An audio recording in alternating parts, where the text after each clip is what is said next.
بسم اللہ الرحمن الرحیم نحمده ونصلي ونسلم على رسولنا الكريم اما بعد قال النبي صلی اللہ علیہ وسلم لا يؤمن احدكم حتى اكون احب الیہ من والده وولده والناس اجمعین صدق رسول النبی الکریم اما بعد۔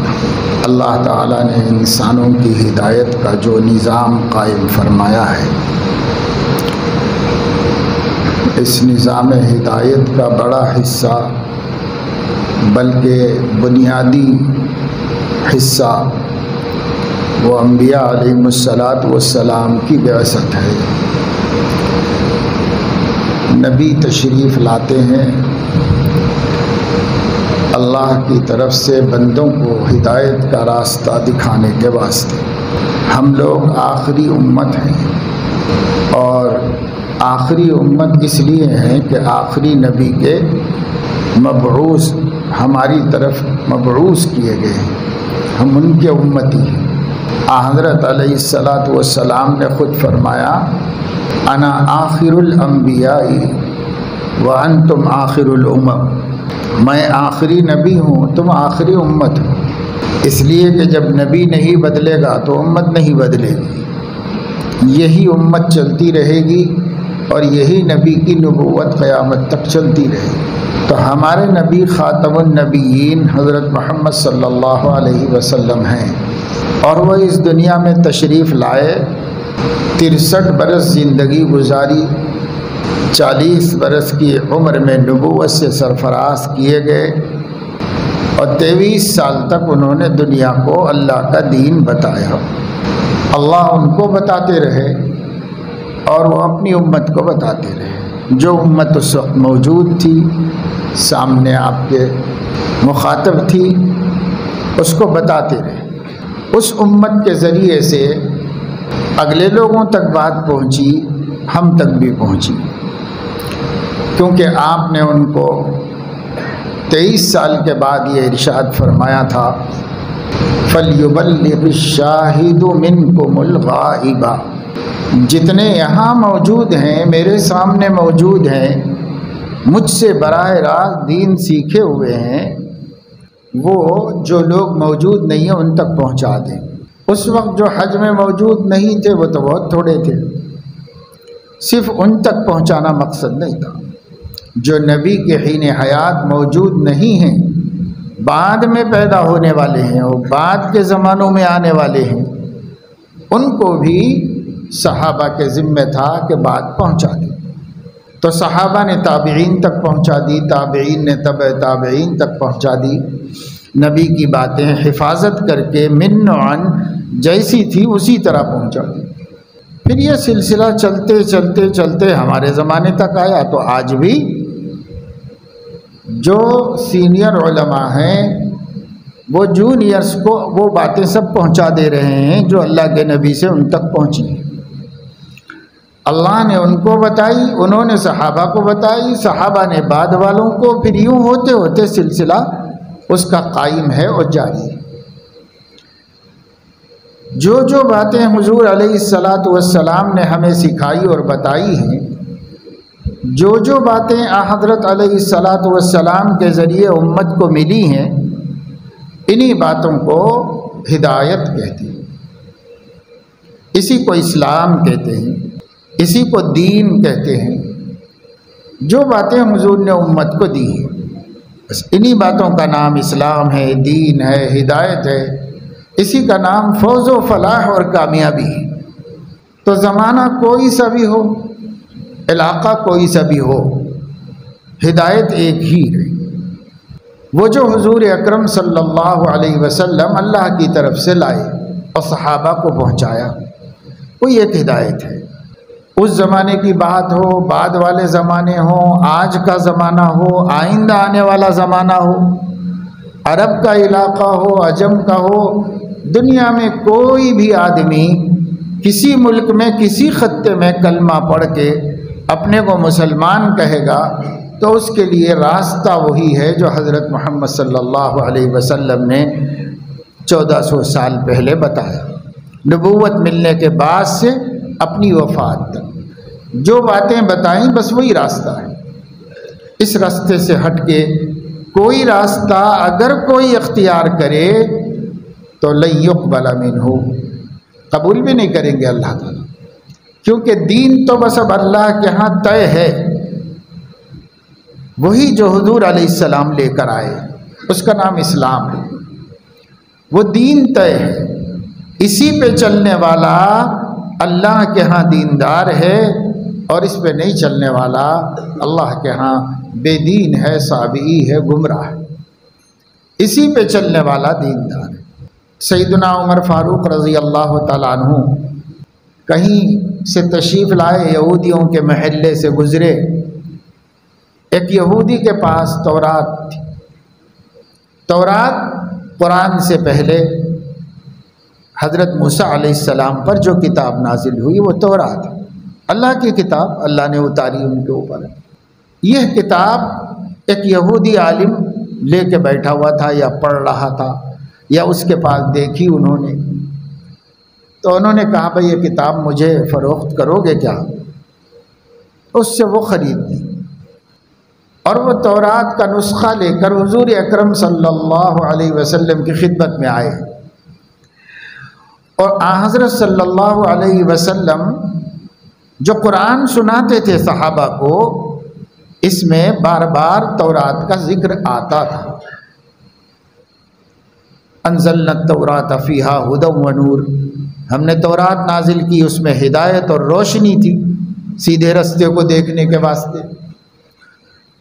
وَلَقَدْ آتَيْنَا مُوسَى الْكِتَابَ، ہم نے موسیٰ کو کتاب عطا کی. اس طرح قرآن میں جگہ جگہ ذکر ہے تورات کا. تو خالی سادگی کے ساتھ حضرت عمر رضی اللہ تعالیٰ عنہ کے ذہن میں آیا، قرآن جس تورات کی تصدیق کرتا ہے، جسے آسمانی کتاب قرار دیتا ہے، جسے موسیٰ علیہ السلام پر نازل ہونے کا ذکر کرتا ہے، ہدایت و نور والی کتاب کہتا ہے، یہ کتاب حضور علیہ السلام نے دیکھی تو نہیں ہے.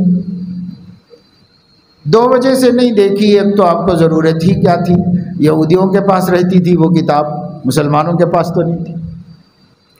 دوسرے اس وجہ سے بھی نہیں دیکھی کہ اس کی زبان عبرانی زبان تھی، حضور علیہ السلام کی زبان عربی تھی، تو اگر دیکھتے تو بھی پڑھ نہ پاتے اس کو.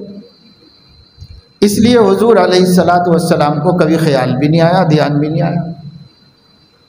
حضرت عمر کو عبرانی زبان آتی تھی، تورات کی زبان سے واقف تھے. تو حضرت عمر رضی اللہ تعالیٰ عنہ لے کر آئی یہ کتاب، سامنے بیٹھ گئے. انہوں نے کہا کہ یا رسول اللہ دیکھیے یہ تورات ہے، اللہ کی پہلی والی کتاب ہے، اور اسے پڑھنا شروع کر دیا تاکہ حضور علیہ السلام کو بھی خوشی ہو کہ بھئی ایک اور آسمانی کتاب کیا ہے وہ، اس میں اللہ نے کیا لکھا، اللہ نے کیا نازل فرمایا، تو خوشی ہو کہ اللہ کی کتاب ہے. یہ ان کا خیال تھا. لیکن حضرت علیہ السلام کی نظر بہت گہری تھی اور بہت دور تک آپ دیکھتے اور کسی بھی چیز کے بھلے برے کو سب سے زیادہ سمجھتے تھے. اس لیے آپ کو یہ بات اچھی نہیں لگی، یہ مناسب نہیں محسوس ہوئی. آپ صلی اللہ علیہ وسلم پر غیظ و غضب کے آثار نمودار، چہرہ سرخ ہو گیا غصے کی وجہ سے. مگر جو نیچے نظر کر کے سامنے بیٹھ کے پڑھ رہا اسے کیا نظر آئے گا؟ اسے تو کچھ بھی نہیں دکھا، وہ نیچے دیکھ کے پڑھتے جا رہے. حضرت ابو بکر آپ کو دیکھ رہے تھے. جب آپ کی کیفیت متغیر ہو گئی، بدل گئی، تو ڈر گئے حضرت ابو بکر، اور انہوں نے حضرت عمر کو بازو سے اپنی انگلی سے دبا کر کے توجہ دلائی، کمر میں انگلی لگائی تاکہ وہ متوجہ ہوں اور غور سے دیکھیں. وہ تو سمجھ ہی نہیں رہے کہ کیا ہو رہا ہے، اپنے دل میں سمجھ رہے ہیں کہ نبی کو خوشی ہو رہی ہوگی، یہ سمجھ رہے ہیں، حالانکہ نبی کو ناگواری ہو رہی ہے، غصہ آ رہا ہے. تو جیسے حضرت عمر نے چہرہ اٹھا کے دیکھا تو حضور علیہ السلام کے خوشی اور رنج کو صحابہ بالخصوص اکابر صحابہ ایک نظر میں سمجھ لیتے تھے کہ آپ خوش ہیں یا رنجیدہ ہیں۔ حضرت عمر نے دیکھا غصے کو تو کانپ گئے، ایک دم سے ڈر گئے اور فوراً اپنے گھٹنوں کے بل دو زانوں بیٹھ گئے، تورات بند کر دی اور اپنی زبان سے کہنے لگے رضیت باللہ ربا وبالاسلام دینا وبمحمد نبیا صلی اللہ علیہ وسلم، کہ میں اللہ کو رب بنا کر راضی ہوں، اسلام کو اپنا دین مان کے راضی ہوں اور محمد کو اپنا نبی مان کے راضی ہوں۔ میں اس سے خوش ہوں، مجھے اس میں کچھ بھی اعتراض نہیں، میں بالکل خوش ہوں اس سے کہ میرا اللہ، میرا رب اللہ ہے اور میرا دین اسلام ہے اور میرے نبی محمد ہے، مجھے اس میں کوئی بھی خلجان نہیں، اسی سے خوش ہوں، اسی سے راضی ہوں۔ رضیت باللہ ربا وبالاسلام دینا وبمحمد نبیا، بس یہی پڑھتے چلے گئے، یہی پڑھتے چلے گئے۔ جب دیکھا حضور علیہ السلام نے کہ میرا ایک امتی جو میرا مقرب ہے اور میرا دوست ہے، میرا وزیر ہے، دوسری چیزوں سے دستبردار ہو گیا اور صرف میری نبوت سے راضی ہو گیا ہے اور سب چیزوں کو چھوڑ دیا ہے اسے۔ چھوڑے ہوئے تو پہلے سے بھی تھے حضرت ابوبکر، حضرت عمر، لیکن اس وقت غلطی ہوئی تھی، اس غلطی پر نبی کو غصہ تھا۔ کیا عمر کے لیے میں کافی نہیں ہوں؟ کیا عمر کے لیے میرے اوپر نازل ہونے والی کتاب کافی نہیں ہے؟ کیا عمر کے لیے میرا لایا ہوا دین کافی نہیں ہے؟ پھر اگرچہ کہ سچے نبی ہیں، سچی کتاب ہے، اگرچہ کہ وہ لوگ بھی اللہ کے اچھے بندے ہیں، وہ بھی نبی تھے، مگر کیا ضرورت ہے جس کو میں مل گیا اسے دوسری طرف دیکھنے کی؟ کیا ضرورت؟ کیوں خیال آیا عمر کو کہ پچھلی کسی کتاب کو پڑھیں یا مجھے لا کے سنائیں؟ ایسا خیال کیوں آیا؟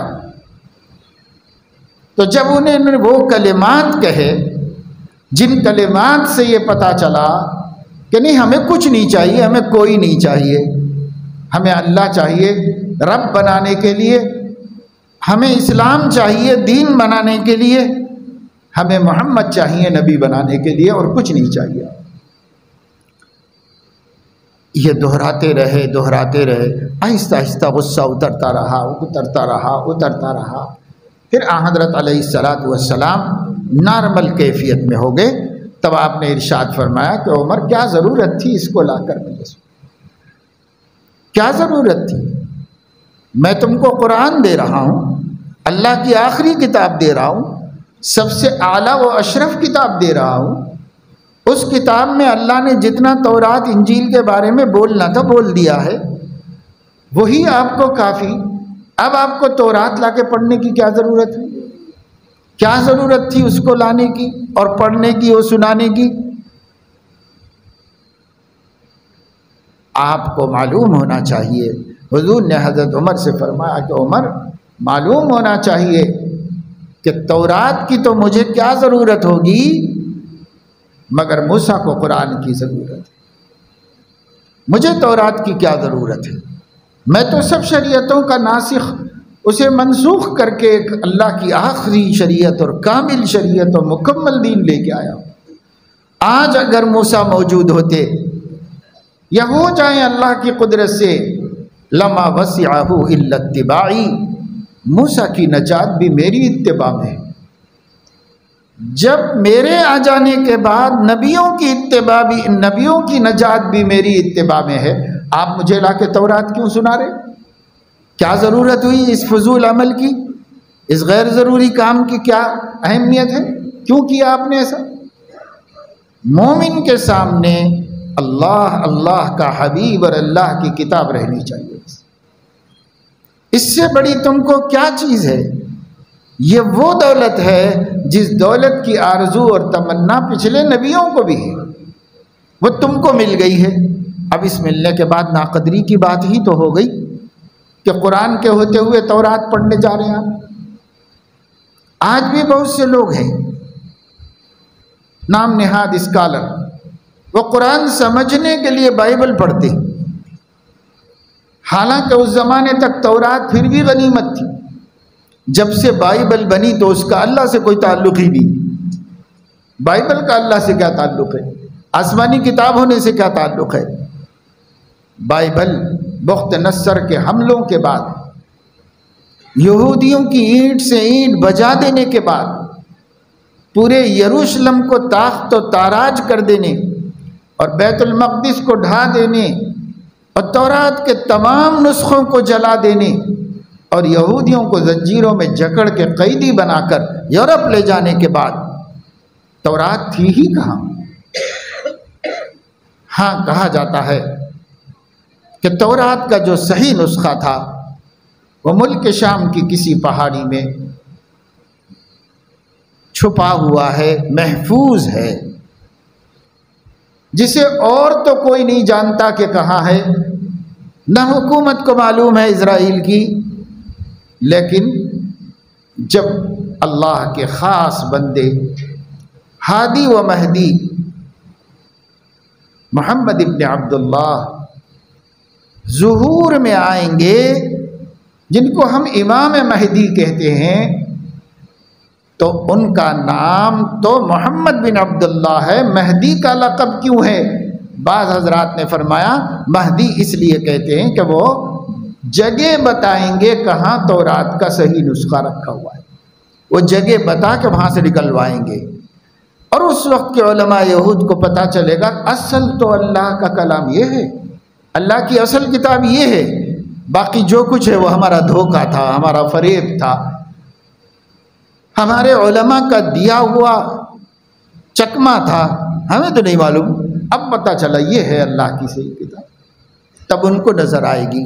ہو سکتا ہے اگر یہ حضرت مہدی کے نام کی، لقب کی توجیہ صحیح ہو تو ہے کہیں جہاں سے وہ نکالیں گے، لیکن بار بار یہودیوں پر جو عیسائیوں کے حملے ہوئے، اور 2 حملے قرآن نے ذکر کیے جو خطرناک قسم کے حملے ہوئے، اور تاریخ بھی بتاتی ہے کہ جس بری طریقے سے یہودیوں کا ستیہ ناش کر دیا عیسائیوں نے، ان کا وجود ہی ختم کر کے رکھ دیا، ان کے بیج مٹا دینے کی کوشش کر دی۔ آج وہی عیسائی یہودیوں کو پال رہے ہیں، وہی عیسائی کنٹریز ہیں نا، سب جتنے بھی اسرائیل کو سپورٹ کر رہے ہیں سب کرسچن کنٹریز ہیں، جن یہودیوں نے ان کی اینٹ سے اینٹ بجائی تھی، جن عیسائیوں نے، اور جن عیسائیوں نے ان کا جینا مشکل کر دیا تھا، وہی عیسائی آج ان کے سپورٹر بنے ہوئے ہیں، انہیں تھامے ہوئے ہیں، سنبھالے ہوئے ہیں وہ عیسائی۔ اور ان دنوں کی سیاست میں کرسچن کنٹریز اسرائیل سے سخت ناراض ہیں، نالاں ہیں، عملی طور پر بہت حد تک دور کر دیا ہے، لیکن اس کے باوجود بھی اس اژدہے کو دودھ پلا رہے ہیں، محض مسلمانوں کی دشمنی، محض مسلمانوں کی دشمنی میں بچا کے رکھے ہوئے ہیں پھر بھی، کیونکہ وہ بیچ میں سے ہٹ جائے تو ان کو مقابلے کی جرت نہیں ہے، ہمت نہیں ہے۔ تو باوجود سیاسی ناراضگیوں کے بھی پالا جا رہا ہے، رکھا جا رہا ہے، تو وہ تو وہی عیسائی کر رہے ہیں جن عیسائیوں نے تاریخ میں ان کی وجود کو مٹا دینے کی کوشش کی تھی۔ پھر بیچارے پن پہ کسی طریقے سے سنبھلے، ایک نئی نسل بنی، وہ نسل پھر آ کے آباد ہوئی یروشلم میں، پھر وہ جمے پھلے پھولے، دوبارہ حملہ کیا گیا۔ قرآن مجید نے اس کی خبر یہودیوں کو ان دونوں حملوں سے پہلے دے دی تھی۔ دونوں حملوں سے پہلے اللہ نے پیغمبر کے ذریعے ان کو خبر دے دی تھی سورہ بنی اسرائیل کے آغاز میں اللہ نے اس کا ذکر کیا ہے، اور دونوں چیزیں پیش آئی۔ ہمیں یہ بتانا ہے کہ اس کے بعد تورات ان کے پاس تھی کہاں؟ تورات کے نسخے ڈھونڈ ڈھونڈ کے جلا دیے گئے تھے، اور اس زمانے میں تو پریس نہیں تھا، تو تعداد بھی زیادہ نہیں تھی، لوگ اپنے ہاتھ سے لکھتے تھے، ایسے لکھے ہوئے جتنے نسخے کہیں مل گئے، کسی قسیس کے گھر میں، کسی رہبان کے گھر میں، کسی ان کے عالم کے گھر میں، وہاں سے نکال نکال کے لے کے چھین کے سب جلا دیے۔ جب ان لوگوں نے اس کے بعد بائبل بنائی، عیسائیوں کے پاس انجیل نہیں، تورات نہیں، دو بھی نہیں، تو یہ بابل تو بیٹھ کے عیسائی پادریوں نے اپنے دماغوں سے سوچ سوچ کے سنی سنی باتیں جمع کر کے ایک کتاب بنائی۔ اس کا اللہ سے کوئی تعلق نہیں، بائبل کا اللہ سے کوئی تعلق نہیں، اور جو تورات انجیل کے نام لیے جا رہے، اور بائبل انجیل کے بہت سے نسخوں کا مجموعہ بتائی جا رہی، تورات کے بہت سے مضامین کا مجموعہ بتائے جا رہے ہیں، تو یہ سب انسانی کتاب ہے، اللہ کی کتاب نہیں۔ اب اگر کوئی قرآن جیسی اللہ کی حتمی قطعی آسمانی کتاب سمجھنے کے واسطے بائبل کا اسٹڈی کرے گا، تو وہ کیا سمجھے گا اللہ کی کتاب کو؟ الٹا دھوکے میں پڑے گا، نقصان میں پڑے گا۔ ہاں، بائبل کے ذریعے سے اگر کچھ تاریخی معلومات حاصل ہو سکتی ہیں تو کی جا سکتی، تاریخی معلومات حاصل کی جا سکتی، لیکن اللہ کی کتاب کی حیثیت سے نہیں، کسی مورخ کی تاریخ کی حیثیت سے، ہسٹری کی حیثیت سے۔ تو حضور علیہ السلام نے حضرت عمر کو یہ سمجھا دیا، اور ایک ایسا واقعہ تھا جو ہونا تھا آپ کی حیات میں، تاکہ قیامت تک کے لیے ہر کلمہ پڑھنے والے کو سمجھ میں آ جائے کہ قرآن نے ہمیں مستغنی کر دیا ہے ہر کسی کی کام سے، ہر کسی کی کتاب سے مستغنی۔ اب ہم کو تورات، زبور، انجیل مل بھی جائیں، حقیقی حالت میں بھی مل جائیں، تو بھی ہم اس سے مستغنی ہیں، بے نیاز ہیں قرآن کے آ جانے کے بعد۔ قرآن کے آنے کے بعد اب کوئی کتاب ہدایت نہیں دیتی، قرآن ہی سیدھا راستہ دکھاتا ہے۔ حضور اکرم صلی اللہ علیہ وسلم سیدھا راستہ دکھاتے ہیں۔ تو دیکھیے اس واقعے میں کتنی عبرت ہے کہ اللہ کے نبی صلی اللہ علیہ وسلم نے فرمایا، لو کان موسیٰ حیا لما وسعہ الا اتباعی، اگر موسیٰ زندہ ہوتے تو موسیٰ کی نجات بھی اب تورات میں نہیں تھی، اب قرآن ہی میں تھی، اور وہ خود اپنے لائے ہوئے دین پہ چل کے کامیاب نہ ہوتے، میرے لائے ہوئے دین پہ چل کے کامیاب ہوتے۔ یہ ایسی قطعی اور دو ٹوک بات ہے جس کے بعد مسلمانوں کو یہی تین باتوں پر مضبوط ہو جانا چاہیے۔ رضینا باللہ ربا وبالاسلام دینا وبمحمد نبیا۔ ہر مومن راضی ہو جائے اللہ کو رب بنا کر، اسلام کو اپنا دین مان کر، اور سیدنا محمد الرسول اللہ صلی اللہ علیہ وسلم کو اپنا نبی اور رسول مان کر، ہر مومن مطمئن ہو جائے، ہر مومن راضی ہو جائے۔ لیکن ہم لوگ عقیدے کے حد تک تو تینوں باتوں سے راضی ہیں، ہماری اکثریت عقیدے کے حد تک ہم راضی ہیں الحمدللہ آج بھی۔ بھائی آپ کا اللہ کون ہے؟ آپ نے کس کو اپنا رب بنایا؟ اللہ ہمارا رب ہے، ربنا اللہ، اللہ ہمارا رب ہے۔ ہر مومن بچہ بھی کہے گا آپ کا رب کون ہے؟ ہمارا رب اللہ ہے۔ آپ کا دین کیا ہے؟ ہمارا دین اسلام ہے، ہم مسلمان ہیں، ہمارا دین اسلام ہے۔ اور آپ کس کے امتی ہیں؟ حضرت محمد صلی اللہ علیہ وسلم کے امتی ہیں۔ شدھ بدھ دین کا شعور رکھنے والے گھروں میں اتنا ہے، اور وہ یہ سب اچھی طرح جانتے ہیں، لیکن سماج میں ایک بہت بڑی تعداد ایسے لوگوں کی ہے جن کے گھروں میں نہ اللہ کا ذکر ہے، نہ نبی کا ذکر ہے، نہ اسلام کا ذکر ہے۔ ان کا کلچر، ان کی تہذیب، ان کی بود و باش، ان کا رہن سہن ایسے لوگوں کے ساتھ ملا ہوا ہے اور ایسے لوگوں کے ساتھ جڑا ہوا ہے جو اللہ کو بھی نہیں جانتے، نبی کو بھی نہیں جانتے، قرآن کو بھی نہیں جانتے۔ ان کے ہاں ذکر بھی نہیں آتا، اللہ رسول کا، قرآن کا کوئی ذکر بھی نہیں آتا ان کے ہاں، اور ہیں وہ مسلمانوں کی اولاد، دہریے ہیں اور دہریوں کی طرح زندگی گزار۔ یہ لوگ مالدار ہیں، یہ لوگ تعلیم یافتہ ہیں، یہ لوگ پاش ایریاز میں رہتے ہیں، ان لوگوں کے پاس شان شوکت کی کوئی کمی نہیں ہے، ان کے خواہشات دن رات پورے ہو رہے ہیں، ان کی آمدنی ان کو خود نہیں سمجھ میں آ رہی ہے کہ کتنی ہے، اثر ہے، رسوخ ہے، عیش ہے، عشرت ہے، سب کچھ ہے، لیکن ان کے بچے سے پوچھو کہ آپ کا رب کون ہے تو اسے رب بھی نہیں معلوم اور رب کون ہے یہ بھی نہیں معلوم۔ اس سے پوچھو کہ آپ نے نبی کس کو مانا ہے تو وہ نبی بھی نہیں جانتا اور نبی کا نام بھی نہیں جانتا۔ بہت سے بہت بولے گا تو آپ کون ہیں تو بولے گا کہ ہم مسلمان ہیں، بہت اتنا جانا تو جانا، نہ اپنے اللہ کو جانا، نہ اپنے نبی کو جانا، نہ قرآن کو جانا۔ یہ ایک بہت بڑے طبقے کی صورتحال ہے۔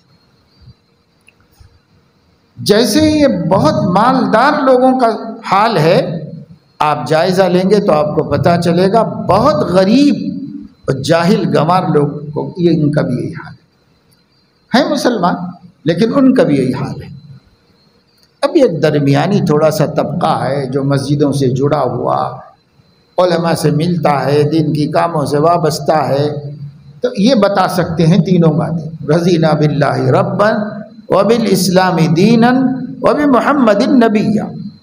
آپ بول سکتے ہیں جو مسجد سے جڑے ہوئے ہیں، جمعے سے جڑے ہوئے ہیں، کم سے کم نمازوں سے جڑے ہوئے ہیں، دین کے تحریکوں، دین کی محنتوں سے جڑے ہوئے ہیں، بس یہی ایک طبقہ جو مڈل کلاس ہے مذہب کے اعتبار سے، یہ بول سکتا ہے۔ جو غریب ہے، نادار ہے، سلم ایریا میں رہتا ہے، وہ بھی گنوار ہے، اسلام کے بارے میں کچھ نہیں جانتا۔ جو پڑھا لکھا ہے، مالدار ہے، پاش ایریا میں رہتا ہے، وہ بھی دین سے دور ہے، جاہل۔ یہ اکثریت کی بات بتا رہا ہوں، کچھ لوگ وہاں بھی یہاں بھی ایسے ہوں گے جو دین جانتے ہیں، اکثریت نہیں جانتی۔ آج مسلمانوں کے دماغ میں یہ بات بیٹھی ہوئی ہے کہ اگر ہائی اسٹیٹس کی زندگی گزارنا ہے تو مذہب کا نام نہیں لینا چاہیے۔ یہ سب روایتیں چھوڑو، پرانی باتیں، یہ دقیانوسی ہے، یہ سب کیا چیزیں ہیں، اس کو چھوڑو، مذہب چھوڑو، وہ کیا بیکار باتیں، نعوذ باللہ۔ آج ہائی اسٹیٹس، ہائی لیول کی زندگی گزارنا چاہنے والوں کو مذہب سے بیر ہے، نفرت ہے، دوری، اور وہ ایسے لوگوں کے ساتھ رہتے ہیں جنہوں نے اپنے مذہب کو چھوڑ دیا ہے، ایسے ہی لوگوں کے ساتھ۔ یہ صرف ہمارے شہر کا حال نہیں ہے، یہ ہمارے ملک کا حال ہے، یہ صرف ہمارے ملک کا حال نہیں ہے، یہ عالمی صورتحال ہے، حتیٰ کہ مسلم کنٹریز کی بھی یہی صورتحال ہے۔ اگر نام ملیشیا، انڈونیشیا، مصر، شام، دمشق، دبئی، ابوظہبی، متحدہ عرب امارات، سعودی عربیہ، کوئی سا بھی ملک لے لو، دولت مندوں کے گھروں میں دین، ایمان، اسلام کا نام و نشان۔ اور جاہل بھی گنوار دین سے دور ہیں، کچھ نہیں جانتے، بس اتنا جانتے ہم مسلم ہیں، مسلم کنٹری ہے، ہمارا مسلم بادشاہ ہے، بس اتنا جانتے ہیں اور کچھ نہیں جانتے۔ یہ عالمی صورتحال، اور ایسے وقت میں دنیا میں ایک ایسی تحریک کھڑی ہوئی ہے جس کو آپ ایک نیا مذہب کہہ سکتے ہیں، جس نے اپنا عنوان دین ابراہیمی رکھا ہے۔ وہ دین ابراہیمی کا جو تصور ہے، ماضی میں ہندوستان میں اکبر کے زمانے میں جو دین الہی کا تصور تھا، وہی دین ابراہیمی کا تصور ہے۔ وحدت ادیان، سب مذہب ایک ہے، یہ راستہ بھی چار مینار کو جاتا ہے، یہ بھی چار مینار کو جاتا ہے، یہ بھی چار مینار کو جاتا ہے، یہ بھی چار مینار کو جاتا ہے، کدھر سے بھی جاتا ہوگا وہیں جاتا ہے۔ تو کہتے ہیں یہودیوں کا راستہ بھی اللہ ہی تک پہنچتا ہے، عیسائیوں کا راستہ بھی اللہ تک پہنچتا ہے، برہمنوں کا راستہ بھی اللہ ہی تک پہنچتا ہے، مجوسیوں کا راستہ بھی وہیں جاتا ہے، مسلمانوں کا بھی وہیں جاتا ہے۔ یہ غلط ہے کہ ایک سا راستہ صحیح ہے باقی کے غلط، یہ بات نہیں مانتے۔ سب راستے خدا تک پہنچتے ہیں۔ چنانچہ برہمنوں کو لے کر، عیسائیوں کو لے کر، یہودیوں کو لے کر، مسلمانوں کو لے کر، یہ چار مذہبوں کا ایک کچومر بنایا گیا ہے۔ اس کچومر کا نام دین ابراہیمی رکھا گیا ہے۔ آپ کو سن کر حیرت ہوگی، اس میں بڑے بڑے دنیاوی علم رکھنے والے لوگ ہیں، بڑے بڑے مذہبی علم رکھنے والے لوگ بھی ہیں۔ یہ چاروں مذہبوں میں سے ہر مذہب کے اعلیٰ تعلیم یافتہ لوگ جو دنیاوی اعتبار سے بھی پڑھے لکھے قابل ہیں اور اپنے مذہب کو بھی اچھی طرح جانتے ہیں، وہ اس کے ممبر ہیں۔ ایسے مسلمان جو دنیاوی اعتبار سے بھی قابل ہیں، کوالیفائڈ ہیں، اور مذہبی اعتبار سے بھی قرآن حدیث کو اچھی طرح جاننے والے ہیں، یہ بھی اسی میں شامل ہیں۔ ہر مذہب کا کریم طبقہ ڈھونڈ ڈھونڈ کے نکال کے اس میں لے لیا گیا ہے، انہیں بھٹکا دیا گیا ہے، کنفیوز کر دیا، اور سب مل کر ایک ایسے مذہب کی دعوت دے رہے ہیں جو مذہبی نہیں، ایک ایسے مذہب کی دعوت دے۔ اس میں عربوں کے نوجوانوں کی بڑی تعداد، یورپ میں رہنے والے مختلف ملکوں کے مسلمانوں کی بڑی تعداد گرتی جا رہی ہے، گرتی جا رہی ہے، تو اس مذہب کے شکار ہوتے چلے جا رہے ہیں۔ چونکہ مجموعی طور پر ہر مسلم کہلائے جانے والے کو مسلم کہا جا رہا ہے، تو مسلمانوں کا ایک پرسنٹیج بتایا جا رہا ہے دنیا میں، لیکن ان مسلمانوں کو آپ نبی کی دعوت اور صحابہ کے دین اور اہل السنت والجماعت کے عقیدوں کی کسوٹی پر رکھیں گے تو وہ جو 1/4 آبادی دنیا کی بتائی جا رہی ہے، اس میں سے جو سچے مسلمان نکلیں گے تو دنیا کی 1/10 آبادی ہو جانا مشکل ہے۔ اتنے حقیقی اسلام سے لوگ ہٹتے جا رہے ہیں، ہٹتے جا رہے ہیں، نئے نئے نظریات کو قبول کرتے چلے جا رہے ہیں، پھر بھی مسلمان ہیں، اس لیے کوانٹیٹی میں مسلمان بتائے جا رہے ہیں، اتنے مسلمان ہیں، اتنے مسلمان۔ لیکن کوالٹی پر رکھ کر دیکھو کہ حقیقی اسلام جو نبی لے کر آئے تھے، کوالٹی کس کے پاس ہے؟ کون کوالٹی مینٹین کر رہا ہے اپنے دین میں؟ تو آپ کو موجودہ مسلمانوں میں آدھے ملنا مشکل ہے، آدھے ملنا مشکل ہے۔ اتنے فرقے ہو گئے، اتنے فتنے ہو گئے، اتنی گمراہیاں ہو گئی۔ اس لیے اس بات کا بار بار مذاکرہ کیجئے کہ ہمارے لیے وہی دین ہے جو سیدنا محمد الرسول اللہ صلی اللہ علیہ وسلم اللہ کے پاس سے لے کر آئے اور صحابہ کو دیا تھا، اور صحابہ نے عمل کر کے بتایا تھا۔ یہ سرٹیفائیڈ دین ہے۔ کیوں؟ نبی کے سامنے انہوں نے عمل کر کے دکھایا تو نبی نے ایکسپٹ کیا، ہاں صحیح کر رہے، نماز صحیح پڑھ رہے ہو، روزہ صحیح رکھا تم نے، زکوٰۃ بالکل ٹھیک ہے تمہاری، تمہارا حج کا نظام بالکل صحیح ہے، جیسے میں نے بتایا بس ویسے ہی ہے. تمہارے نکاح بالکل ٹھیک ہے، تمہارے کاروبار اور خرید و فروخت بالکل ٹھیک ہے، جیسے میں نے بتایا بس ایسے ہی ہے. تمہاری رہن سہن اور معاشرت بالکل. تو گویا سرٹیفائڈ کیا نبی نے اس کو، نبی پاک صلی اللہ علیہ وسلم نے اس کی توثیق فرما دی. صحابہ نے جو دین پر عمل کیا وہ وہی ہے جو میں نے ان کو دیا تھا. اس وجہ سے صحابہ کرام کے علاوہ ہمارے لیے کوئی اسوہ نہیں ہو سکتے. نبی تو ہیں ہی، لیکن ایک نمونہ ہوتا تو امت کے حالات ہزاروں لاکھوں ہیں، تو ہزاروں لاکھوں احوال میں مدد نہ ملتی. اللہ نے دین اسلام کو ہمارے لیے سہل دین بنایا ہے، ہر علاقے میں ہر زمانے میں. تو اس کا انتظام اللہ نے یہ کیا کہ اصل نمونہ تو ایک ہی ہے، لیکن یہی سورج کی پرچھائی صحابہ ہیں. یہ سب آئینے دیکھو، یہ آئینوں میں وہی سورج چمک رہا ہے، اس آئینے میں وہی سورج چمک رہا ہے، اس آئینے میں وہی سورج چمک رہا ہے. اور یہ آئینہ بھی ویسے ہی روشنی دے سکتا ہے جیسے اس اصل نے دیا ہے، سورج نے دیا ہے. یہ آئینہ بھی ویسی روشنی دے. آپ دھوپ کے وقت میں اپنے گھر کے کمرے میں سوراخ کی میں سے آنے والی دھوپ کی طرف آئینہ کر دیجئے، سورج کی طرف آئینہ کر دیجئے. سورج اس میں آ گیا اور پورا کمرہ چمک گیا روشن.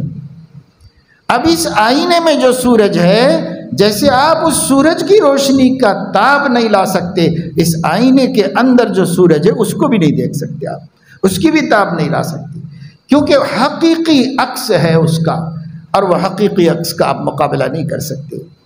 اس لیے صحابہ کے ایمان کا دنیا کا کوئی ولی قطب غوث مقابلہ نہیں کر سکتے، بلکہ سب مل کے ایک صحابی کے ایمان کا مقابلہ نہیں کر سکتے. جو عکس چمک رہا ہے ان کے دل کے آئینے میں، وہ اس اصل کا عکس ہے جو نبی کے دل میں چمک رہا ہے. وہ سورج جو نبی کے دل میں ہے، وہ سورج نے ان کے آئینوں پر اثر ڈالا ہے. اس لیے جن کے رتبے ہیں سوا، ان کو سوا مشکل ہے. یہ بڑے لوگ ہیں، ان کو بڑا ہی رہنے دو. آپ کے چھوٹا بنانے سے وہ چھوٹے بننے والے نہیں، آپ کے گرانے سے وہ گرنے والے نہیں. ایک مرتبہ ہارون رشید جا رہا تھا حشم و خدم کے ساتھ، خلیفہ تھا، بہت بڑی کنٹری کا بادشاہ تھا. تو اس کا جو جانے کا انداز ہوتا ہے بادشاہ کا، ایک جلوس تھا جس میں بہت سارے لوگ ہیں. یہ حشم خدم فوجی اور سیم و زر، سونا چاندی، اس کے گھوڑے تک سونے چاندی کے زیورات سے لیس تھے. اس شان سے نکل کے بادشاہ کہیں جا رہا تھا. تو ایک بھنگی تھا، بھنگی یعنی مہتر. پہلے زمانے میں گھروں کے ٹوائلٹ دھونے کے لیے اور صاف کرنے کے لیے جو لوگ آتے تھے، وہ ایک قبیلہ ہوتا تھا، پورا خاندان. بھنگی لوگ، مہتر، حقیر، سب سے ذلیل. تو وہ کھڑا ہوا دیکھ رہا تھا، ہاتھ میں غلاظت کی بالٹی لے کے کھڑا ہوا تھا، جا رہا، جلوس جا رہا، سب لوگ دیکھتے، وہ بھی کھڑا دیکھ رہا. جب وہ قافلہ قریب سے گزرا تو اس نے کہا کہ بادشاہ تو بادشاہ ہے، میں پہلے اس کی بہت عزت کرتا تھا، لیکن جب سے وہ فلاں کے ساتھ زیادتی اور ظلم کا معاملہ کیا ہے، میری نظر سے گر گیا. بادشاہ میری نظر سے گر گیا جب سے اس نے کسی خاندان کے ساتھ اس نے ظلم کیا تھا، اس کا ذکر کیا. تو لوگ آگے بڑھے، پکڑنے والے، پولیس ساتھ میں تھی، فوج ساتھ میں تھی کہ بھئی کون بدتمیز ہے، اس کو پکڑو. اس کو پکڑنے کے لیے آگے بڑھے تو بادشاہ نے روک دیا اور کہا کہ کچھ مت بولو، اس کو جواب دینا اس کی حیثیت کو بڑھا دینا ہے، اس لیے اس کا کوئی بات نہیں. یہ ہے کون جس کی نظر سے گر جاؤں تو میرے اوپر کوئی اثر پڑے گا؟ یہ ہے کون بھنگی، اس کی نظر سے میں گر جاؤں تو مجھے کیا فرق پڑے گا میری شان پہ؟ یہ ہے کون اپنی نظر سے گرانے والا؟ ٹھیک یہی صورتحال ہے جو کسی صحابی کی تنقیص کرتا ہے تو اس بھنگی کی حیثیت کیا ہے کہ اس کی نظر سے گر جائیں تو اللہ رسول کی نظر سے گریں گے۔ جن کو خدا کی نظر نے چنا تھا اور جن کو اللہ کے نبی کی نگاہ نے اپنے لیے پسند کیا تھا، آپ کی نظر سے گر جائے تو ان کا کیا فرق پڑنے والا ہے؟ آپ ہی اپنی نظر سے نہیں، اللہ کی نظر سے بھی گر جاؤ گے، نبی کی نظر سے بھی گر جاؤ گے۔ خیر یہ ایک ضمنی بات ہے، صحابہ کا بہت اونچا مقام ہے، لیکن وہی دین جو صحابہ کو ملا تھا، وہی دین جس پر صحابہ چلے تھے، وہی دین جس پر صحابہ کے چلنے سے نبی راضی تھے، وہی دین جس کی اصل کو اللہ نے صحابہ کے ظاہر میں بھی دیکھ لیا تھا، باطن میں بھی دیکھ لیا تھا، صحابہ کے دل میں بھی دیکھ لیا تھا، صحابہ کرام کے معاملات میں دیکھ لیا تھا، معاشرت میں دیکھ لیا تھا، عقیدے میں دیکھ لیا تھا، عبادت میں دیکھ لیا تھا، اور خلوت میں دیکھ لیا تھا، جلوت میں دیکھ لیا تھا، قول میں دیکھ لیا تھا، عمل میں دیکھ لیا تھا، اخلاق میں دیکھ لیا تھا، اور دیکھ کر راضی ہو گیا تھا اللہ تعالیٰ۔ وہی دین ہمارے لیے دین ہے، وہی کسوٹی پر ہمارا دین پرکھا جائے، وہی دین ہمارے اخلاق ان کے اخلاق کی کسوٹی پر دیکھے جائیں گے، ہماری عبادت ان کی عبادت کی کسوٹی پر دیکھی جائے گی، اور ہمارے معاملات، ہماری معاشرت، ہمارا عقیدہ، ہر چیز۔ تو میرے دوستو، جس دور میں ہم لوگ زندگی گزار رہے ہیں، اس دور میں ہم نے اپنے دین کے معیار کو کسی کسوٹی پر پرکھنے کی کوشش نہیں کی، اور وہ کسوٹی ہے سیدنا محمد الرسول اللہ صلی اللہ علیہ وسلم اور ان کے اصحاب۔ اسی کو فرمایا لا یؤمن احدکم حتی اکون احب الیہ من والدہ وولدہ والناس اجمعین۔ کوئی شخص اس وقت تک حقیقی مومن نہیں بن سکتا جب تک کہ اس کے دل میں میری ذات اس کے ماں باپ سے، اس کی اولاد سے، پوری کائنات سے بڑھ کر محبوب نہ ہو جائے، سب سے بڑھ کر محبوب نہ ہو جائے، اور یہ کام مشکل ہے۔ اس لیے توجیہ کی شارحین حدیث نے اور کہا کہ کم از کم عقلاً، طبعاً یعنی فطری طور پر نہ ہو تو بھی عقلاً اس کو یہ معلوم رہنا چاہیے، اس کی عقل یہ فیصلہ کرنا چاہیے، سب نیچے ہیں محبت کے اعتبار سے، سب سے اوپر میرے نبی۔ عقل یہ فیصلہ کر دے تو بھی یہ شرط پوری ہو جائے گی، حتیٰ کی شرط پوری ہو جائے گی، عقل فیصلہ کرتی ہے اس کی۔ لیکن محدث عظیم، محدث العصر حضرت علامہ انور شاہ کشمیری رحمہ اللہ نے فرمایا کہ میں حدیث کے مضمون سے یہی نتیجہ نکالتا ہوں کہ جس محبت کا مطالبہ کیا جا رہا ہے وہ عقلی سے بھی آگے بڑھ کے طبعی محبت ہے۔ والہانہ محبت حضور سے ہونا ضروری ہے ایمان کے کمال کے واسطے، جذباتی محبت ہونا حضور سے ضروری ہے، جیسے اولاد سے ہوتی ہے، جیسے ماں باپ سے ہوتی ہے، جیسے بیوی بچوں سے ہوتی ہے، جیسے مال سے ہوتی ہے، جیسے کاروبار سے ہوتی ہے، جیسے دوست سے ہوتی ہے، جیسے اپنی سرزمین اور وطن سے ہوتی ہے۔ یہ سب نیچے، اور ان سب سے بڑھ کر ایسی ہی محبت مقدار میں اس سے زیادہ، معیار میں اس سے شاندار وہ حضور علیہ السلام سے ہونی چاہیے۔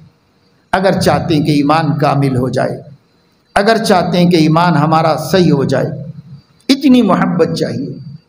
اور ظاہر ہے کہ یہ محبت اپنے ماحولوں میں دین سے دور، فسق و فجور میں، گناہوں میں، برہنگی اور ننگے پن میں اور بے دینی میں کہیں جا کر یہ تو نہیں بنے گا۔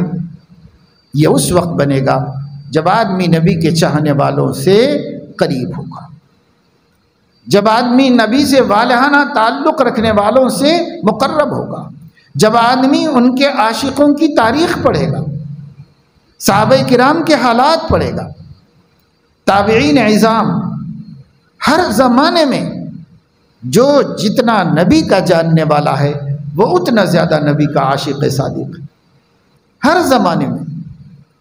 تو اس کو دیکھے گا، پڑھے گا، سمجھے گا، ایسے لوگوں کے قریب رہے گا تو نبی صلی اللہ علیہ وسلم سے والہانہ محبت پیدا ہو، جذباتی لگاؤ رسول اللہ صلی اللہ علیہ وسلم سے پیدا ہو جائے گا، جس کو مانگا گیا ہے، مطالبہ کیا گیا۔ اور دوسری بات یوں فرمائی حضور علیہ السلام نے، لا یؤمن احدکم حتی یکون ہواہ تبعا لما جئت بہ۔ یہ عقلی بات ہے، یہ عقل سے ہم کر سکتے ہیں ایسا۔ کوئی شخص اس وقت تک کامل مومن نہیں ہو سکتا جب تک کہ وہ اپنی چاہتوں کو نبی کی چاہتوں کے ماتحت نہ کرتے۔ شریعت کیا ہے؟ یہ اللہ رسول کی چاہت ہے، ان کا چاہنا یہ ہے، ہمارا چاہنا یہ ہے۔ اگر ہمارا چاہنا ان کے چاہنے کے تحت ہے تو ایمان کامل ہے، اور اگر ہمارا چاہنا نبی کے چاہنے کے خلاف ہے تو ایمان ناقص ہے، کامل نہیں ہے۔ اور کامل بنے گا جب ہی اپنی ہر چاہت کو نبی کی چاہت کے ماتحت کر، اس کے موافق کر دو، تب جا کر کے ایمان کامل ہوگا۔ ٹھیک ہے، کسی درجے میں تو ہوگا ایمان جو جہنم سے نجات دلانے کے لیے کام آ جائے گا، لیکن اللہ کی مرضی کو حاصل کرنے اور اللہ کو خوش کرنے اور جنت کے بڑے مراتب حاصل کرنے کے لیے کامل ایمان چاہیے، کامل ایمان چاہیے۔ آپ کوئی بھی چیز دنیا میں لیجیے، آپ کو 100 روپے کی چیز 10 روپے میں نہیں مل سکتی، آپ کو 1,00,000 روپے کی چیز 1,000 روپے میں نہیں مل سکتی۔ اس کے لیے اتنا پیسہ جمع کرنا ہوگا، اتنا پیسہ اکٹھا کرنا ہوگا، یا پھر وہ خواہش چھوڑ دینا ہوگا۔ تیسری کیا صورت ہے؟ تیسری کوئی صورت نہیں، یا تو بھئی یہ تمنا ہی چھوڑ دو، اور یا پھر یہ کہ اس تمنا کے پورے ہونے کو جتنا پیسہ چاہیے اتنا پیسہ لاؤ، جمع کرو۔ اگر ہم چاہتے ہیں کہ ہمارا ایمان قیامت میں کامل اور مکمل ہو اور ہمارا اللہ، ہمارا نبی ہم سے راضی اور خوش ہو، تو ایک سطح ایمان کی بتائی جا رہی ہے، نہیں ہے تو محنت کر کے وہاں تک پہنچو۔ وہ یہ ہے کہ اپنی چاہت کو نبی کی چاہت کے ماتحت کرو۔ ہم بھی وہی چاہ رہے ہیں، نبی بھی وہی چاہ رہے ہیں، بہت اچھا، آسانی سے ہو جائے گا کام۔ ہم کچھ چاہ رہے ہیں، نبی وہ نہیں چاہ رہے ہیں، تو چھوڑنا پڑے گا اس چاہت کو، اس چاہت کو چھوڑ کر نبی والی چاہت پر آنا پڑے گا۔ یہ ہے مجاہدہ، جس مجاہدے کے بعد لا یؤمن احدکم حتی یکون ہواہ تبعا لما جئت بہ۔ لوگوں نے اس پر محنت کی، صحابہ نے اس پر بہت محنت کی، تو ان کا حال ہی یہ بن گیا کہ ان کی چاہت اور نبی کی چاہت الگ الگ نہیں تھی۔ وہ وہی چاہتے تھے جو نبی چاہتے تھے، اور نبی وہی چاہتا ہے جو اللہ چاہتے ہیں۔ کوئی فرق رہنے نہیں دیا ان لوگوں نے۔ کبھی گڑبڑ ہو گئی، پتہ چلا کہ بھئی نبی یہ نہیں چاہتے، تو انہوں نے اپنی چاہت کو چھوڑ دیا، دستبردار ہو گئے اور نبی کی چاہت کو اختیار کر لیا۔ چھوٹے بچے کی بات ہے، مدینہ منورہ میں حضور اکرم صلی اللہ علیہ وسلم جب ہجرت کر کے تشریف لائے، کچھ دن تک تو آپ ایک جگہ پر نماز پڑھتے رہے، پھر آپ کو فکر ہوئی کہ مسجد بننا چاہیے، تو جس گھر میں آپ کا قیام تھا سامنے ہی ایک کھڈر پڑا ہوا تھا، ایک زمین تھی ویران پڑی ہوئی تھی، اس میں کوئی پرانے ٹوٹے ہوئے گھر تھے، کچھ مشرکین کی قبریں تھیں، کھجور کے کچھ درخت تھے، ایسا ایک کھنڈر پڑا ہوا تھا۔ آپ نے مناسب سمجھا کہ بھئی یہ جگہ حاصل کر کے مسجد یہاں بنا دی جائے، یہ مناسب سمجھا آپ نے۔ تو آپ صلی اللہ علیہ وسلم نے حضرت ابو بکر سے کہا کہ ابو بکر معلوم کراؤ کس کی زمین ہے، کون وارث ہے، اس سے ہم اس کو خرید لیں مسجد کے واسطے۔ پتہ چلا کہ مدینے میں 2 یتیم بچے ہیں، سہل سہیل ان کا نام تھا. بچے ابھی یتیم تھے، چھوٹے تھے، بالغ بھی نہیں تھے. زمین ان کے تھی، ان کے باپ کی زمین تھی، ان کے حصے میں آئی. بلایا. حضرت علیہ السلام نے فرمایا کہ بیٹا آپ یہ زمین ہمیں فروخت کر دو، یہاں ہم اللہ کا گھر بنانا چاہتے ہیں، یہ زمین بیچ دو ہمیں. تو بچوں نے کہا کہ یا رسول اللہ آپ کو چاہیے اور وہ بھی اللہ کا گھر بنانے کے لیے، ہم اس کو بیچیں کیسے ہو سکتا ہے؟ ہماری طرف سے ہبہ ہے، ہدیہ ہے، لے لیجیے، قبول فرما لیجیے. یہ کمال محبت تھا بچوں کا. تھے بچے لیکن نبی کس کو کہتے ہیں ان کو معلوم تھا. نبی مرکز فدویت ہے، نبی قربان ہونے کی جگہ ہے. خواہشات تو معمولی بات ہے، جان قربان کرنے کی جگہ ہے نبی. بچوں کو بھی معلوم تھا نبی کون ہوتا ہے، نبی کا مقام کیا ہوتا ہے. اس لیے بچے کہنے لگے بڑی سادگی سے، یا رسول اللہ آپ کو پسند آ گئی، ہماری عزت بڑھ جائے گی، ہمارا سر فخر سے اونچا ہوگا اگر آپ ہدیہ قبول فرما لیجیے، لے لیجیے یہ زمین، آپ کوئی پیسہ نہیں چاہیے اس کا. تو حضرت علیہ السلام نے فرمایا، خوشی کا اظہار کیا، شاباشی دی، لیکن فرمایا کہ نہیں، میرا منشا یہ ہے کہ میں پیسے خرید کر ہی لوں گا، میں ہدیتاً نہیں لوں گا، خرید کے لے کر ہی بناؤں گا، میرا منشا یہ ہے. انہوں نے کہا تو پھر خرید لیجیے. آپ دیکھ رہے ہیں ایک جذبہ سامنے آیا، اور وہ جذبہ فدویت کا، وہ جذبہ قلب کے گہرائی سے نکلا ہوا جذبہ، اپنے معشوق و محبوب عظیم المرتبت، آنکھوں کے تارے، سر کے تاج، کیا نہیں تھے نبی، ان کے لیے دے دیا تھا.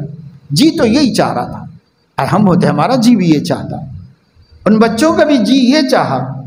لیکن جب کہا آپ نے میرا ارادہ خرید کے لینے کا ہے تو خرید لیجیے. یہ ہے چاہت کو چاہت کے تابع کر. ایک چاہت ہے، اصرار کچھ نہیں کیا، نہیں ہماری خواہش ہے، ہم چاہتے ہیں، ہمیں اچھا نہیں لگے گا، ایسا کرے، کچھ نہیں. حتی یکون ہواہ تبعا لما جئت بہ، یہ تھی میری خواہش اور یہ ہے ان کی خواہش. کچھ دیر نہیں فوراً بدل گئے، کہنے لگے خرید لیجیے. کیوں؟ ہماری چاہت ہی کیا ہے آپ کی چاہت کے سامنے؟ آپ ہی کی چاہت ہمارے لیے سب سے بڑی نعمت ہے، سب سے بڑی دولت ہے. تو میرے عزیز و دوستو، حضرت صلی اللہ تعالیٰ علیہ وسلم کا ذکر مبارک آنے والے مہینے میں آئے گا، بار بار آئے گا، ہر جگہ آئے گا، ہر مسجد میں آئے گا، جلسوں میں آئے گا، پروگراموں میں آئے گا، کیونکہ مبارک مہینہ اگلا مہینہ ربیع الاول کا ہے. جن لوگوں کو سننا نہیں ہے ان لوگوں کو تو خیر کیا ملے گا، کچھ بھی نہیں ملے گا. جن لوگوں کو ذوق ہے وہ سنیں گے، وہ جائیں گے، وہ بیٹھیں گے اور فائدہ حاصل کریں. جگہ جگہ پورے ہندوستان کے مختلف ریاستوں میں اکثر جگہ جہاں جانا ہوتا ہے وہاں لوگ وہاں ارتداد کی شکایت کرتے ہیں کہ صاحب لوگ مرتد ہو رہے ہیں، بچیاں مرتد ہو رہی ہیں، نوجوان بچے مرتد ہو رہے ہیں. دوسری شکایت کرتے ہیں بین مذہبی شادیاں ہو رہے ہیں، مرتد نہیں ہو رہے ہوں گے، اپنے ہی مذہب پہ ہوں گے، مگر یہ وہ کسی سے کر لے رہا، وہ کسی سے کر لا، جو شریعت میں بدکاری ہے نکاح نہیں. تیسری شکایت بے پردگی و بے حجابی کی کرتے ہیں. چوتھی شکایت مسلمانوں میں زنا کے عام ہونے کی کرتے ہیں. پانچویں شکایت مسلمانوں میں شراب کے عام ہونے کی کرتے ہیں کہ سب نشے کے عادی ہوتے جا رہے ہیں مسلمان. آوارہ گردی ہے، بیکارگی، کام کرنے والے 10% ہیں، بیکار لوگ 50% ہیں. کچھ کام نہیں ہے، ویسے ہی ٹائم پاس ہو رہا، نہ پڑھنے کے نہ لکھنے کے. بہنیں پڑھ پڑھ کے بڑے بڑے نام کر رہی ہیں، بھائیاں جو ہے وہ فیل ہو کر کے ذلیل ہو رہے، رسوا ہو رہے. یعنی امت محمد آوارہ گرد ہو گئی، ہر داغ اپنے چہرے پہ لگا لیا. ہر گندگی اپنے کپڑوں پہ اچھال لی. انہی عنوانوں پر کہتے ہیں علماء، مقامی علماء کہ مولانا یہ باتوں کا ذکر کیجیے، آپ کے بیان میں یہ باتیں بیان کیجیے. جہاں جاؤ، مہاراشٹر ہو کہ کرناٹک ہو کہ گوا ہو، اتر پردیش ہو، کوئی جگہ جاؤ، اگر امت کے علماء کو امت کی طرف سے فکر، یہ 5 مسئلوں کی فکر ہے امت کے علماء کو اس وقت، سب پریشان. تو بیان ہم کرتے ہیں، ایک بات کا وعدہ ضرور لیتا ہوں میں عام طور سے ہر بیان میں، کہ بھائی جتنے لوگ یہاں بیٹھے ہوئے ہیں وہ اس بات کا وعدہ کرو کہ جمعے کے دن اپنی اپنی مسجدوں میں، جہاں بھی آپ جمعہ پڑھتے ہو، وعدہ کرو کہ جمعے کے دن اپنی اپنی مسجدوں میں اردو بیان شروع ہونے سے پہلے پہنچو، پورا بیان سنو. یہی ایک رستہ ہے امت کے ہدایت پہ قائم رہنے کا. اگر آپ یہ چھوڑ دیں گے تو آپ کہاں ہوگے، ایمان پہ بھی رہو گے نہیں رہو گے، اس کا کوئی ضمانت نہیں. اور یہ ہم اپنا بیان سنانے نہیں بلا رہے، آپ یہ سسٹم نبی کا بنایا ہوا ہے، اسی سے آپ نے امت کو ہدایت دی.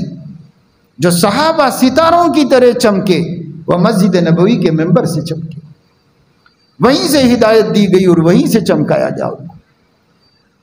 بعد کے زمانوں میں بھی لوگوں کو جو رستہ دین کا سمجھ میں آیا، دین ملا، عقیدے ملے، عبادتیں، اعمال، معاشرت درست ہوئی، کاروبار صحیح ہوئے، وہ ممبر سے درست ہوئے. یہ سسٹم ہدایت کا، برین واشنگ کا، اسلام پر جمانے کا نبی کا بنایا ہوا ہے، ہمارا نہیں. آپ اس کو چھوڑ دو گے تو اس کے لیے بھی تیار ہو جاؤ کہ رفتہ رفتہ دین بھی چھوٹ جائے گا، دین بھی چھوٹ جائے گا، یہ نمازیں بھی چھوٹ جائے گی، یہ جو اخیر وقت میں آ کے جمعہ پڑھ لے یہ بھی ختم ہو جائے گا. اور ہو گیا ہزاروں لاکھوں مسلمانوں کا کہ وہ جمعے کو بھی نہیں جاتے نماز پڑھنے کے واسطے، ہو گیا. آپ کا بھی ہو جائے گا اگر آپ یہ علماء کے خطابات کو مسجدوں میں وقت پر پہنچ کر ہر ہفتہ نہیں سنو گے. یہ لکھ کے رکھ لو، اور کہیں ہدایت ملنے والی نہیں. ہدایت ممبر سے ملے گی، ممبر رسول سے ملے گی.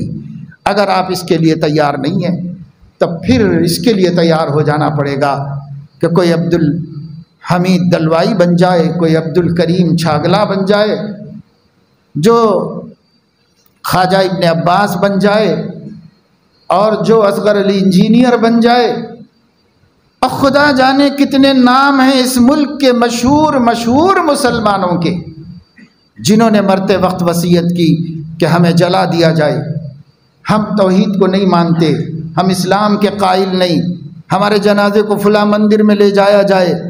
ہمارا خواجہ احمد عباس تھا، نام کتنا پیارا ہے، لیکن اس کی وصیت تھی کہ مجھے ایک اخبار بلڈز نکلتا تھا بمبئی سے، اس کا آخری صفحہ لکھتا تھا کہ مجھے مرنے کے بعد اس آخری صفحے میں کفنایا جائے.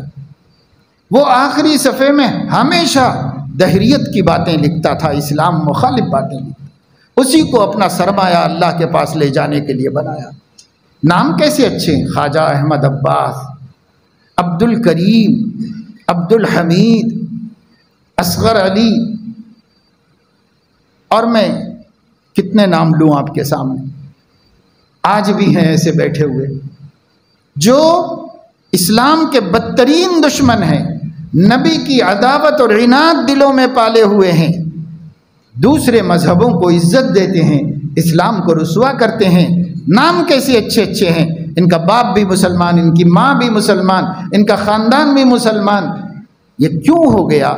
دین سے، مسجد سے، اور دین کی باتوں سے اور علماء کی دعوت سے جو دور رہے گا، رفتہ رفتہ اتنا دور ہو جائے گا کہ میرے مرنے کے بعد مجھے مستان گھاٹ میں لے جا کے جلاؤ، مجھے مسلمانوں کی طرح مت دفناؤ، یہاں تک دور جائے گا. اس انجام سے بچنا ہے تو مسلمانوں کم از کم اتنا رشتہ تو مسجد سے، علم سے کر لو کہ جو بیان مسجدوں میں ہوتا ہے امت کی ہدایت کے واسطے، حالات کی روشنی میں، اس کو سننے والے بن جاؤ. کم سے کم قدم رکیں گے، زیادہ برباد نہیں ہوں گے، زیادہ خراب نہیں ہوں گے، اتنا تو ہوگا۔ لیکن ذوق ختم کرا دیا گیا ہے مسلم نوجوانوں کے اندر سے، اور یہ مزاج ہی مٹایا جا رہا ہے۔ کیوں؟ آپ کو نہیں معلوم کہ ممبر کے اس خطبے سے کیا ملتا ہے، لیکن آپ کے دشمن کو معلوم ہے کہ ہم ان کو گمراہ نہیں کر سکتے اگر یہ مسجد سے جڑے ہوئے ہوں گے، ہم گمراہ نہیں کر سکتے۔ اس لیے اس کی جانب توجہ دینے کی ضرورت ہے۔ میں کل ہی پڑھ رہا تھا، ایک کسی نے بھیجا تھا، تو اس میں یورپ میں کسی نے انٹرویو لیا ایک جادوگرنی سے، وہ سوشل میڈیا پہ چل رہا ہے، اللہ عالم، بہرحال باقاعدہ دونوں کی سوال جواب کی شکل پہ چل رہا۔ اس نے ایک بات یہ کہی، اس جادوگرنی نے یہ بات کہی کہ ہم بہت بہترین ماہر فن ہیں، لیکن جادو کا اثر نمازی مسلم پر نہیں کیا جا سکتا، نہیں کیا جا سکتا۔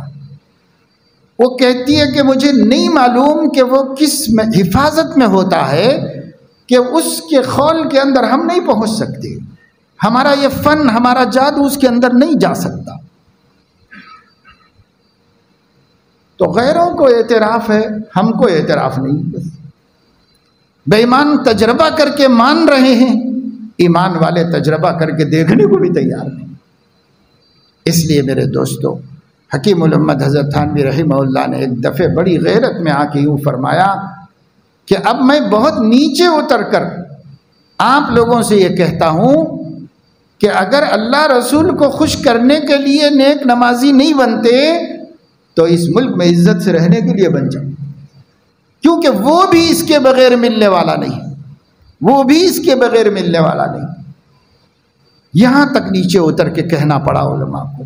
آج حالات دیکھو تو ایسے بدتر ہو گئے ہیں، دشمن بڑھتا ہی چلا جا رہا ہے، اور ہندوستان کو ایک رجواڑا بنانے کی سمت قدم قدم قدم قدم آگے بڑھتے ہیں۔ جو ہمارے ملک کی پارلیمنٹ بنی، جس طرح اس کا اناگریشن ہوا، جو اس کا نقشہ بنایا گیا، اور جو ہندوستان کے، بھارت کے سمبول کو چینج کیا گیا، اور جو اس وقت میں نئی پارلیمنٹ میں جانے کا ٹائم مقرر کیا گیا، اور اس کے لیے جو پوجا مقرر کی گئی، کیا یہ جمہوریت ہے؟ لیکن سب کی زبانیں بند ہیں، جس کو جو کرنا ہے وہ مہاراجا کر ہی رہا ہے، اپنا کام کر ہی رہا ہے۔ اب نئی پارلیمنٹ میں کام کرنے والے پورے اسٹاف کے خاکی پینٹ ہوں گے، جو RSS کا لباس ہے، ان کی علامت ہے، وہ ان کے پینٹ ہوں گے، اور جو ان کے بشٹ ہوں گے اس پر کنول کا پھول ہوگا۔ ایکسپٹ ہو گیا، کمپنی کو آرڈر دے دیا گیا، اور کمپنی تیار کر رہی ہے، بہت جلد اناگریشن ہونے والا ہے۔ سب میں اپنی انانیت اور سب میں اپنی خصوصیت کو شامل رکھا جا رہا ہے، ایک اپوزیشن بن رہی ہے، لیکن جو ہونا ہے وہ ہو رہا ہے، ہو رہا ہے۔ میں کہتا ہوں کہ بھائی جس کو جو کرنا ہے وہ کرے۔ کیا مسلمان کو بھی جو کرنا ہے وہ کر رہا ہے؟ مسلمان کچھ نہیں کرنا۔ مسلمانوں کی غفلت وہی ہے، مسلمانوں کی لاپرواہی وہی ہے، مسلمانوں کے راتوں میں شادیاں اور شادی خانے وہی ہیں، ذرا فرق نہیں پڑا، بلکہ ہر دن اضافہ ہو رہا ہے۔ بھائی ولیمے کا کھانا کھلانے کے لیے قوالی کی کیا ضرورت ہے؟ اپنے رشتہ داروں کو خوشی کی دعوت دینے کے لیے ناچنے والوں کی کیا ضرورت ہے؟ لیکن آج مسلم نوجوان اپنے دوستوں کی براتوں کے سامنے ہجڑوں کی طرح ناچ رہے ہیں، نہ خدا سے ڈر رہے ہیں، نہ نبی سے شرما رہے ہیں۔ یہ حرکتیں ہندوؤں کی شادیوں میں بھی نہیں ہو رہی ہیں۔ دیکھ لو تقابل کر کے، جو آپ کے پاس ہو، کس کی امت ہو، کیا کر رہے، خون رونے کا وقت آیا ہے۔ اللہ آزماتا جا رہا ہے، شدت بڑھتی جا رہی ہے، دشمن کی نگاہوں میں زہر بڑھتا جا رہا ہے، اور ایک پلک جھپکنے کے بقدر یہ امت اچھی نہیں لگ رہی ہے۔ فوج ان کے پاس ہے، اقتدار ان کے پاس ہے، اسلحہ ان کے پاس ہے، حکومت ان کے پاس ہے، تخت و تاج ان کے ہاتھ میں ہے، جن کی آنکھوں میں ہم کھٹک رہے ہیں۔ اور ہم ہیں کہ اپنے رب کی طرف پلٹنے کو تیار نہیں، ہم ہیں کہ اپنی حقیقی طاقت کو منوانے کے لیے تیار نہیں، اسی طرح ناراض رکھنا چاہتے ہیں، بلکہ ناراضگی اللہ کی بڑھاتے رہنا چاہتے ہیں۔ کام نہیں بنے گا دوستو، نہ دنیا بنے گی نہ آخرت بنے گی۔ ہم سب کو اللہ کی طرف لوٹنا چاہیے۔ توبوا الی اللہ جمیعا ایھا المؤمنون لعلکم تفلحون۔ اللہ ہم سب کو دین کی صحیح سمجھ عطا فرمائے اور کچھ ہمت دے کہ ہم آگے بڑھیں، اللہ کی طرف بڑھیں، اللہ کی طرف بڑھیں، نبی کی طرف بڑھیں۔ اللہ اس کی توفیق دے۔ آمین وآخر دعوانا الحمدللہ۔